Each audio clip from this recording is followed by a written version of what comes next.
Hello, 654 classmates.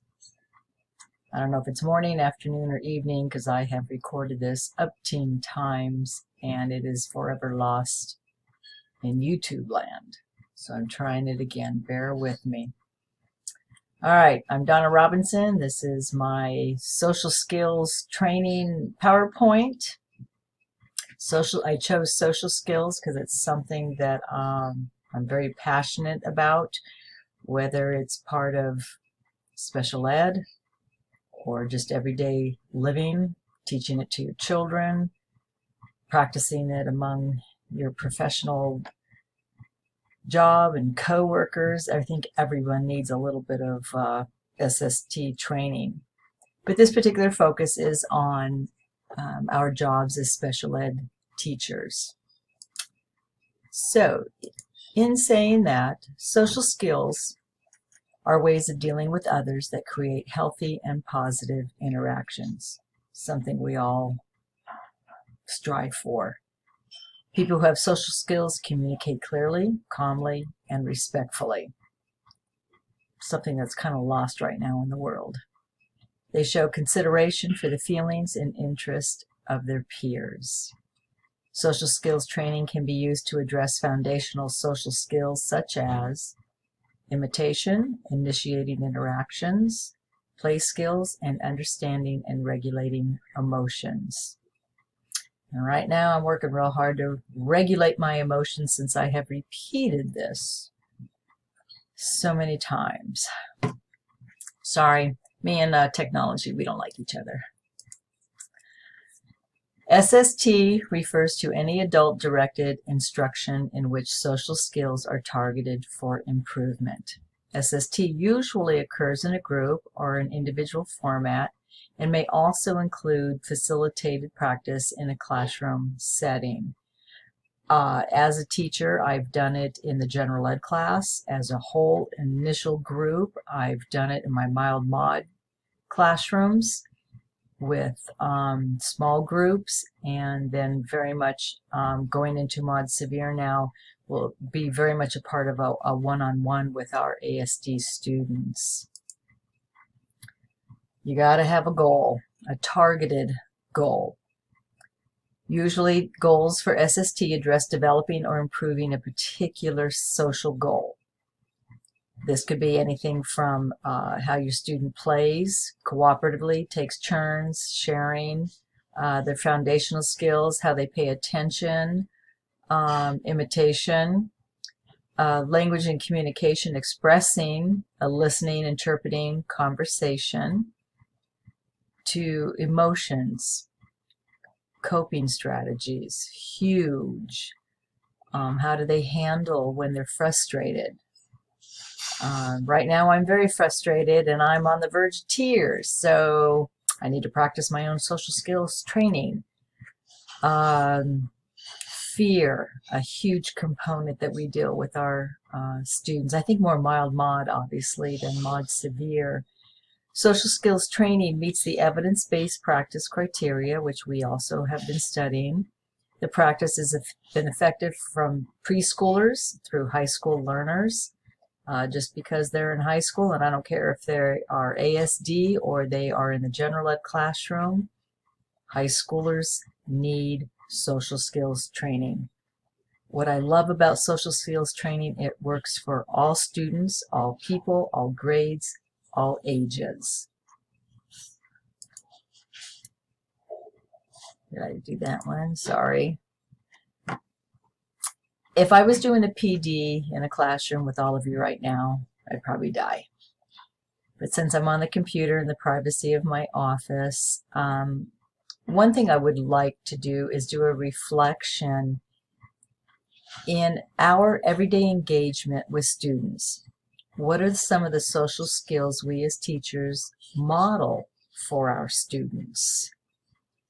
For me, this is huge and extremely important. I want to set a standard, and I believe I have to model this standard. I modeled it for my children, I model it for my grandchildren, and I carry it through with my students. when you are modeling your skills, are they deliberate? Do you sit down every day and plan, how am I going to model this today? What am I going to model today?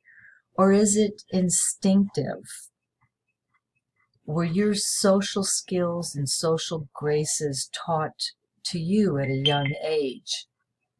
Or is it something that you have to practice? I know in this century, social skills have become quite relaxed. We all demand them, expect them of others, but how well do we practice them and model them? This is something that if I was in a PD with all of you right now, I would take a few moments and have you talk about this and share this and your upbringing, your experiences. What are your own weaknesses? Really reflect on that, because they very much come through to your students. Pros and cons to SST.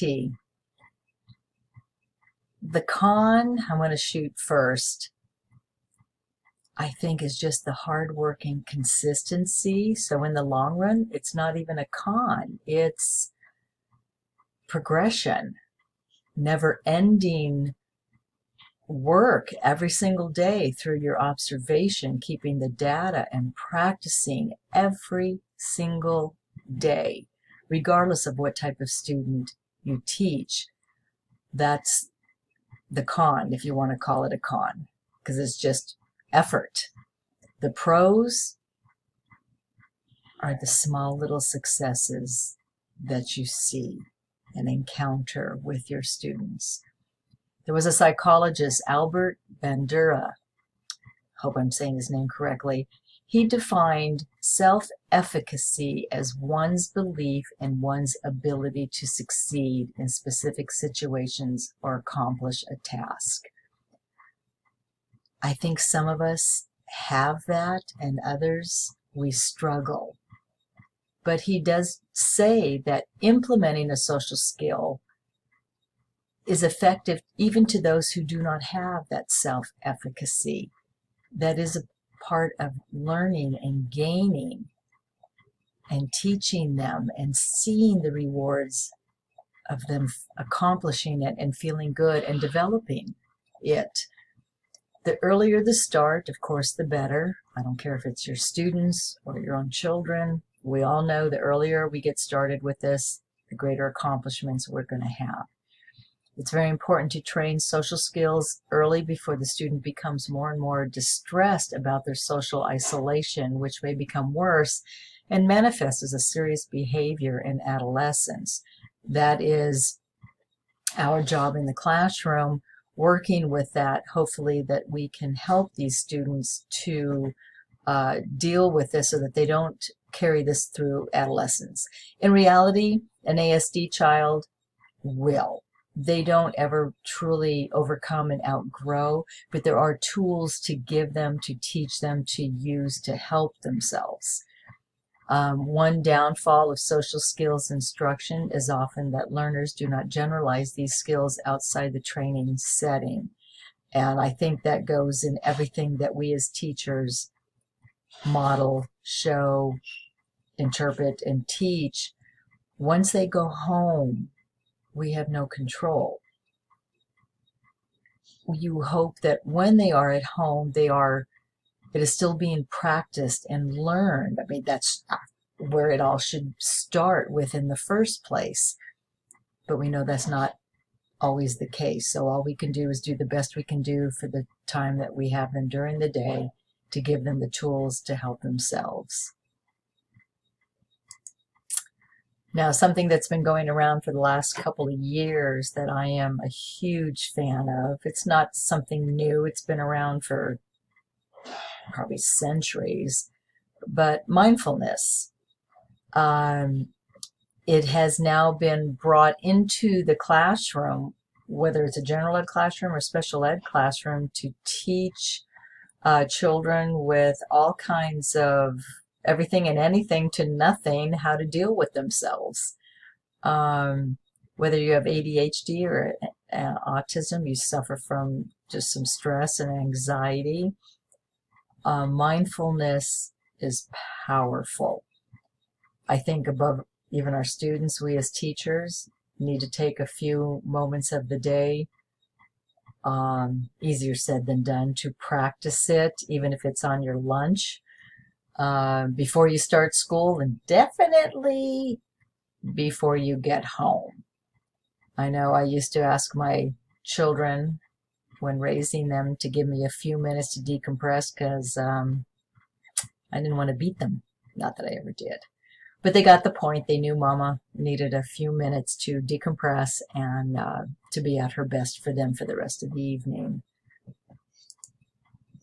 If I was in a PD right now, I would work on transcendental meditation, something that personally I believe is amazing. I probably don't practice it enough. I probably need it a lot.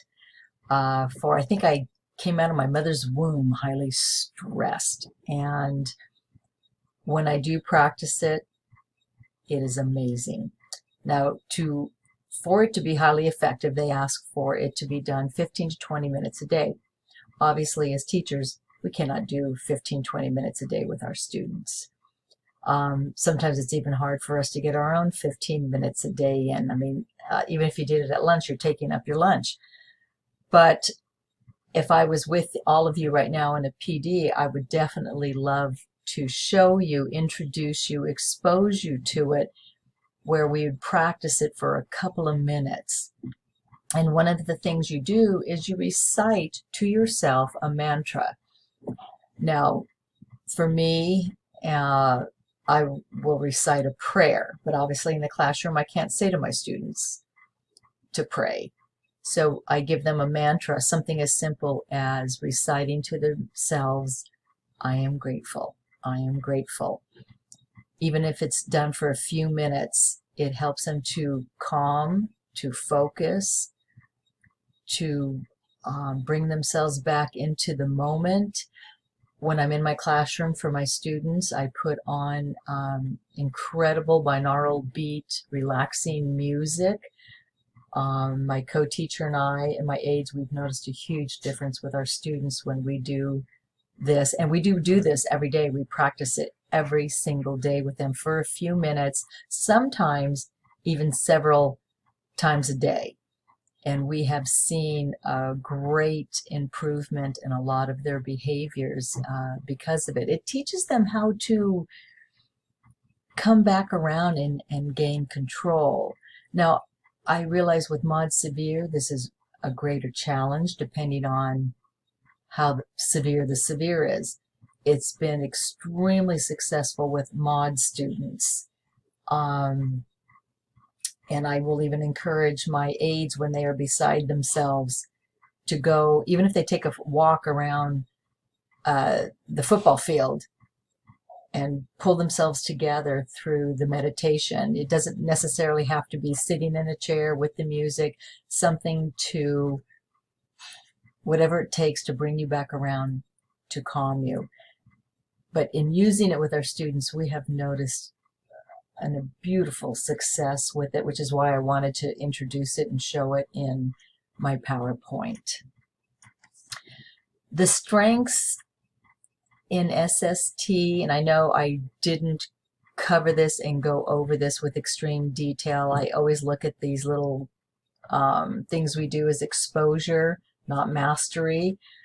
I think almost everything we do in the classroom is constant exposure. But the strength of practicing this every single day and not giving up on it is you do see improvement. There is success. The weakness in it is going to be based on you and how well you follow through. When you introduce something and you don't continue it and you follow through, it's not going to succeed. And so then there's a lot of frustration on everybody's part. So it's really going to be up to you as the teacher. How well are you going to follow through and implement this on a daily basis with your students? Here are some things for you to check out for yourself. One thing that I found very hopeful and promising is if you look into